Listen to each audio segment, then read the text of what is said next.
Good morning. It is what time? 8:47 a.m. on Wednesday, August 26th, 2020.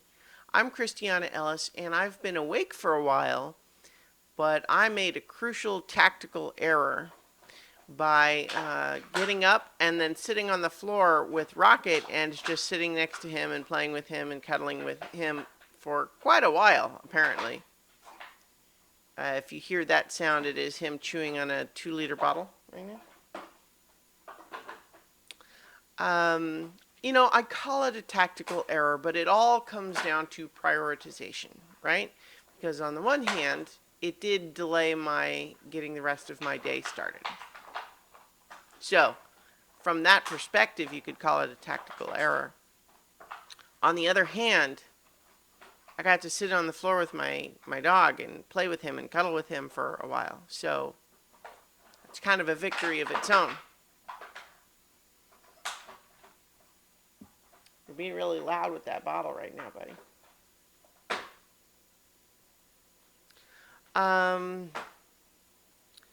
It's weird this week, actually. I feel like because I'm allowing myself to sleep in a little bit more because I'm working from home this week, I didn't really stay up that late, or did I? I guess I did, now that I think about it. Maybe that's okay. Now that I think about it, the mystery is solved. It's no longer weird. I am just staying up too late and then still tired in the morning, even when I let myself sleep in a little. But, part of it also is just the idea of, well, how sleepy are you when you first pull yourself out of bed and then sit on the floor playing with your dog for a little while, versus if you actually, have some caffeine and get dressed and do all the things to sort of prepare your mind for the day. Because frequently, a lot of the things where, I don't know how other people are, but I'm not usually a morning person.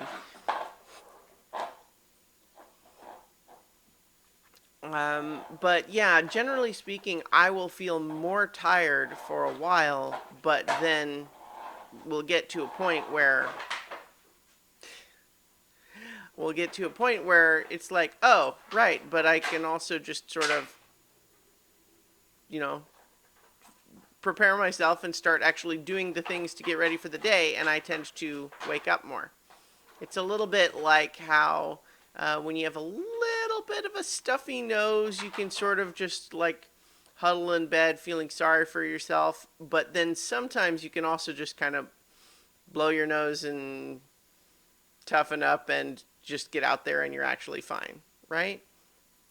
I don't want to imply at any point in there that people should always do that if they're actually sick. It's more just a reflection on how our own attitude can greatly shape our physical perception of some of those things. Like when you're just feeling lazy and like, oh, I don't want to get up yet, I'm comfortable in my bed or whatever, you feel really tired. But if you actually just get up and start doing things, your brain goes ahead and wakes up, right?